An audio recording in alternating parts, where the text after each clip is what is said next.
di acara PKG Pejok tahun 2024 Provinsi Kalimantan Selatan, yang mana nanti materi akan dibawakan oleh Bapak Muhammad Fikri Windana. Kepada Bapak kami silakan.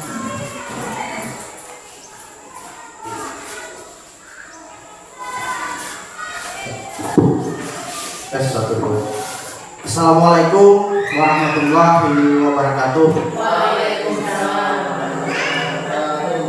Selamat siang Bapak Ibu. Bagaimana kabarnya hari ini? Alhamdulillah, hari ini ulun izin menyampaikan rencana tindak lanjut untuk memenuhi tugas PKG PJOK tahun 2024. Nah, yang mana program yang ulun angkat adalah tradisi yang terlupakan atau permainan tradisional. Sedikit sekilas mengenai PKG. PKG ini kepanjangan dari program keprofesian guru. Nah, yang mana ini merupakan program Kemendikbud dari tahun 2023. Jadi ini sudah berjalan selama 2 tahun, 2023. Kemudian ini tahun 2024. Nah, untuk Provinsi Kalimantan Selatan itu untuk guru PJOK yang terjaring itu sebanyak 38 peserta dari 11 kabupaten dan 2 kota madya, Banjarbaru dan Banjarmasin. Nah, untuk lini masa program ini sudah minggu ke-8 ulun mengikuti program ini. Kita dimulai dari bulan Mei dan insya Allah nanti bulan akhir Agustus akan selesai, kemudian lanjut September sampai Desember, yaitu proses diseminasi, artinya mengimbaskan kepada rekan sejawat guru-guru PJOK sebanyak kurang lebih 500 guru PJOK. Nah, itu sedikit sekilas mengenai PKG ini. Nah, jadi rancangan yang ulun buat ini adalah rancangan berbasis proyek Bapak Ibu, yaitu tradisi yang terlupakan. Baik, melanjutkan. Nah, ini latar belakang kenapa ulun mengambil isu ini. Permainan rakyat atau permainan tradisional dulunya sangat populer sebelum teknologi masuk ke Indonesia. Zaman dulu anak-anak bermain dengan menggunakan alat seadanya. Namun kini mereka sudah bermain dengan permainan-permainan berbasis teknologi. Seiring perubahan zaman, tidak bisa dipungkiri bahwa saat ini perlahan-lahan permainan tradisional ini mulai terlupakan oleh anak-anak Indonesia. Bahkan tidak sedikit dari mereka yang sama sekali belum mengenal apa saja permainan orang tua dulu. Kemudian kita ketahui bersama juga saat ini para ahli mengatakan bahwa kita berada di zaman revolusi 4.0 dan masyarakatnya disebut sebagai masyarakat society 5.0, yang mana artinya sudah hampir merupakan tradisi-tradisi lama. Nah, jadi Bapak Ibu, permainan tradisional ini sudah hampir tidak lagi dimainkan oleh anak-anak kita. Mereka tidak tahu nih apa gerak permainan orang tua dulu itu. Tahunya kan sekarang ini mereka hanya handphone aja nih.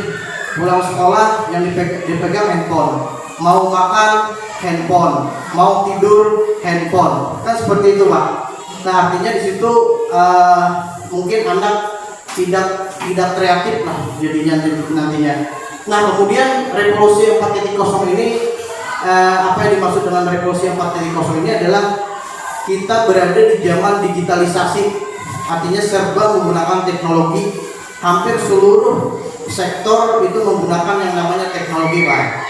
Baik sektor perdagangan, kesehatan, industri, pertambangan, dan tidak luput kita di bidang pendidikan pun juga menggunakan teknologi. Nah, kemudian apa itu masyarakat society 5.0?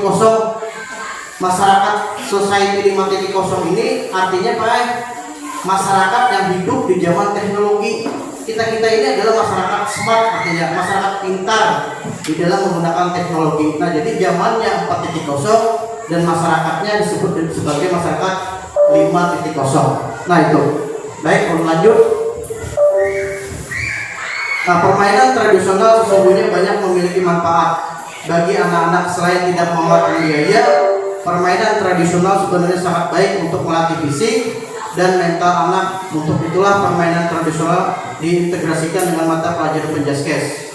Secara tidak langsung, anak-anak akan dirangsang kreativitas, ketangkasan, jiwa kepemimpinan, kecerdasan, dan keluasan wawasan melalui permainan tradisional ini. Nah, jadi diharapkan dengan mereka bermain tradisional ini, baik jiwa kepemimpinannya, kemudian ketangkasannya, kecerdasannya itu bisa bisa diperoleh lah dari permainan tradisional ini, dibandingkan kan hanya dengan main gadget aja, main handphone aja, tidak ada sama sekali kreativitasnya. Baik, lanjut. Nah, para psikolog menilai bahwa sesungguhnya permainan tradisional mampu membentuk motorik anak baik kasar maupun halus. Selain itu, permainan tradisional juga mampu melatih kemampuan sosial pada pemainnya. Pada permainan tradisional, kemampuan anak untuk berempati dengan kawan, kejujuran, dan kesabaran sangat dituntut dalam permainan tradisional. Hal ini sangat berbeda dengan pola permainan modern, di mana kemampuan sosial anak tidak terlalu dipentingkan dalam permainan modern ini. Nah, jadi artinya dengan mereka memainkan permainan modern ini tanpa kehadiran teman-temannya pun mereka bisa bermain. Artinya di dalam kamar sendiri pun mereka bisa bermain, Pak. Nah, seperti itu, Pak. Oke, baik, lanjut. Nah, ini tujuan program. Satu, meningkatkan kebugaran pada peserta didik. Nah, tentu yang utama adalah kita ingin menjadikan anak-anak peserta didik kita itu menjadi sehat dan bugar. Artinya orang sehat itu belum tentu bugar, Pak. Tapi orang bugar itu pasti sehat. Nah, itu, Pak, arti dari kebugaran ini. Jadi kita harapkan mudah-mudahan nanti anak badannya itu bisa bugar, tidak hanya sehat saja. Kemudian yang kedua adalah melestarikan dan menjaga permainan tradisional. Nah, tentu kita ingin melestarikan dan menjaga permainan tradisional ini. Nah, yang mana kita ketahui bahwa banyak, Pak, budaya kita itu diklaim oleh negara-negara lain. Contoh seperti dulu tahun 2017 kalau tidak salah, lagu Rasa Sayang itu hampir diklaim oleh negara Malaysia. Itu karena apa? Ya tadi, karena kurang pelestariannya. Nah, kita juga seperti itu. Kita tidak ingin apa yang menjadi ciri khas dari provinsi kita ini diklaim oleh negara provinsi lain. Artinya kan kita harus memainkan terus nih, memperkenalkan kepada anak didik kita, oh ini loh permainan ciri khas dari provinsi kita. Nah, itu. Kemudian yang ketiga, menumbuhkan kerjasama pada peserta didik. Nah, jadi di dalam permainan asinan ini tentu mereka akan berkolaborasi, bekerja sama, bergotong royong, membuat strategi, membuat rencana, sehingga nanti mereka bisa saling berinteraksi satu sama lain. Kemudian yang keempat adalah sebagai ajang rekreasi. Nah, jadi ini juga bisa dijadikan sebagai ajang hiburan. Artinya di saat mereka suntuknya pelajaran padatnya, pelajaran setelah belajar matematika, belajar berhitung, kemudian atau mungkin habis ulangan, tentu kan psikis mereka itu berat tuh. Nah, jadi dengan adanya ajang ini mudah-mudahan bisa merekapori lah, memulihkan psikis mereka, psikologis mereka, sehingga nanti mereka siap kembali untuk belajar selanjutnya. Oke, baik, lanjut. Nah, ini capaian diharapkan meningkatkan kebugaran jasmani pada peserta didik, kemudian meningkatkan kemampuan problem solving pada peserta didik, artinya memecahkan masalah. Kemudian yang ketiga, mengembangkan pengembangan sosial pada peserta didik, meningkatkan pengembangan emosional. Nah, ini juga penting, Bapak Ibu. Artinya kan di dalam permainan itu pasti ada kalah dan menang. Ada loh anak itu yang tidak mau menang, tidak mau kalah, harus menang terus, harus menang terus, tidak bisa. Ya kan, ada sesuatu nanti yang tidak sesuai dengan harapan kita. Nah, jadi kita ajarkan juga di situ bahwa dia harus menghargai lawannya, mengakui kelemahan diri sendiri, mengakui keunggulan lawan. Nah, disitulah emosionalnya nanti akan dilatih, Pak. Kemudian peserta didik dapat membuat hasil karya berupa video kegiatan. Nah, jadi nanti anak-anak ini disuruh merekam, Bapak Ibu, tentu didampingi oleh guru juga. Artinya itulah nanti proyek hasilnya nanti dari hasil permainan ini. Kemudian melanjutkan. Nah, ini langkah-langkah pelaksanaan Satu, menyampaikan program kepada kepala sekolah. Ya tentu program ini pasti akan disampaikan kepada kepala sekolah selaku pimpinan di satuan pendidikan, kemudian mengajak seluruh dewan guru. Kemudian yang ketiga, menyampaikan kepada peserta didik mengenai program yang akan dilaksanakan. Kemudian yang keempat, mempersiapkan sarana dan prasarana kegiatan. Yang kelima, menentukan waktu pelaksanaan. Baik, lanjut. Nah, tahapan pelaksanaan proyek. Guru menyampaikan permainan tradisional yang akan dimainkan kepada peserta didik. Kemudian guru mempersiapkan kamera untuk merekam. Kemudian peserta didik diajak berdiskusi untuk menyampaikan menyiapkan sarana dan prasarana apa saja yang akan disiapkan dalam kegiatan tersebut.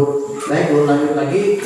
Nah, ini target sasaran. Nah, jadi dalam program ini rencananya yang melakukan permainan ini adalah kelas tinggi dulu Bapak Ibu, kelas 4, 5, dan 6. Untuk kelas bawah nanti kayaknya belum, rasa belum maksimal nantinya. Nanti bisa saja nanti dari hasil observasi apakah bisa dilaksanakan atau tidak. Nah, kemudian waktu pelaksanaan ini direncanakan akhir semester setelah selesai sumatik, berarti sekitar bulan Desember lah. Artinya setelah selesai ulangan, itu kan ada waktu tuh. Kira-kira dari situ mungkin bisa dilaksanakan. Oke, baik, lanjut. Nah, ini kolaborasi atau guru mata pelajaran yang terlibat, tentu PJOK sebagai lokomotif atau leader, kemudian guru SPDP, matematika, kemudian bahasa Indonesia. Tapi kita kan jenjang sekolah dasar tidak ada nih guru mapel, tapi tidak apa-apa. Artinya guru kelas yang mungkin ada keahlian di bidang seni mungkin atau di bidang ahli hitung bisa saja kita libatkan. Jadi di situ nanti guru saling berkolaborasi, bekerja sama. Baik, guru lanjutkan. Nah, ini aset atau mitra yang terlibat dalam pelaksanaan program ini. Yang pertama yaitu modal manusia. Nah, jadi di satuan pendidikan itu modal manusia itu artinya ada kepala sekolah, ada guru, ada peserta didik, ada pemeta. Nah, itu modal manusia namanya. Kemudian modal fisik, ya itu tadi infrastruktur, bangunan sekolah, sarana dan prasarana, alat-alat olahraga. Kemudian yang ketiga, modal lingkungan. Nah, ini juga penting. Artinya lingkungan yang ada ini kita harus memastikan bahwa lingkungan ini aman, kemudian bersih, kemudian lapangan yang digunakan itu artinya tidak ada lah hal-hal yang bisa membuat anak itu cedera atau terluka. Nah, jadi itu juga salah satu prioritas kita dalam melaksanakan kegiatan ini. Kemudian yang keempat adalah modal finansial. Artinya modal ya pastilah suatu kegiatan itu ada membutuhkan biaya, entah mungkin nanti dari dana pos atau mungkin nanti dari kumpulan dari para peserta atau panitia. Kemudian melanjutkan kapasitas yang dimiliki tadi, sarana dan prasarana olahraga, rekan guru, peserta didik, kemudian alat teknologi seperti laptop untuk mencari referensi yang bervariatif, kemudian sound system ini sebagai alat pendukung atau pengeras suara. Baik, melanjutkan. Nah, ini rencana atau evaluasi. Jadi setelah pelaksanaan nanti tentu kita akan melakukan refleksi atau evaluasi, melakukan survei kepada peserta didik dengan membuat pertanyaan. Artinya kita beri pertanyaan kepada peserta didik, apakah mereka bahagia dengan permainan yang sudah kita suguhkan. Kemudian apa sih tantangan-tantangan di dalam permainan tersebut. Nah, seperti itu. Kemudian melaksanakan rapat evaluasi dengan seluruh pihak terkait. Oke, baik, belum lanjutkan. Nah, ini kemungkinan tantangan yang pertama yaitu cuaca buruk, pasti tentu kegiatan akan ditunda. Kemudian alat rusak, sarana pendukung misalnya sound system yang rusak secara tiba-tiba. Kita kan tidak tahu nih, ini sound system ini baterainya habis, kemudian listriknya mati. Kemudian adanya kegiatan sekolah yang bentrok. Nah, kita juga tidak tahu nih, pada saat itu timbul datang tamu dari dinas kah atau dari kecamatan kah. Nah, tentu kan pasti akan tertunda kegiatan ini. Nah, inilah kemungkinan tantangan-tantangan yang terjadi. Oke, baik Bapak ulun lanjut. Nah, ini terima kasih. Berarti selesai. Izin pembacaan pantun. Kulaka pahumaan Tata Muhammad. Lakas-lakas handang kepindah. Hati ulun masih anak bersama. tapi waktu habislah sudah. Jadi inilah Bapak Ibu presentasi ulun mengenai rancangan pembelajaran berbasis project dalam memenuhi tugas PKG guru olahraga. Ulun selaku pemateri mengakui bahwa masih banyak mungkin kekurangan di dalam penyampaian ini, sehingga ulun membutuhkan saran dan masukan dari Bapak Ibu guru. Kiranya ini yang bisa ulun sampaikan. Setelah itu mohon maaf. Wabillahi taufiq wal hidayah. Wassalamualaikum warahmatullahi wabarakatuh. Kembalikan kepada Ibu.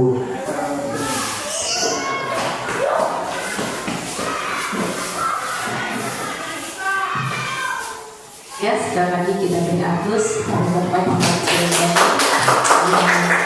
dengan materi yang disampaikan tadi. Semoga menjadi inspirasi buat kita semua untuk melaksanakannya di kegiatan pembelajaran kita untuk mendidik anak-anak kita, supaya anak-anak kita lebih mencintai, lebih mengetahui juga tentang permainan-permainan tradisional yang mulai langka. Kiranya bisa juga yang dapat kami sampaikan. Pada Bapak sekali kami ucapkan terima kasih. Wassalamualaikum warahmatullahi wabarakatuh.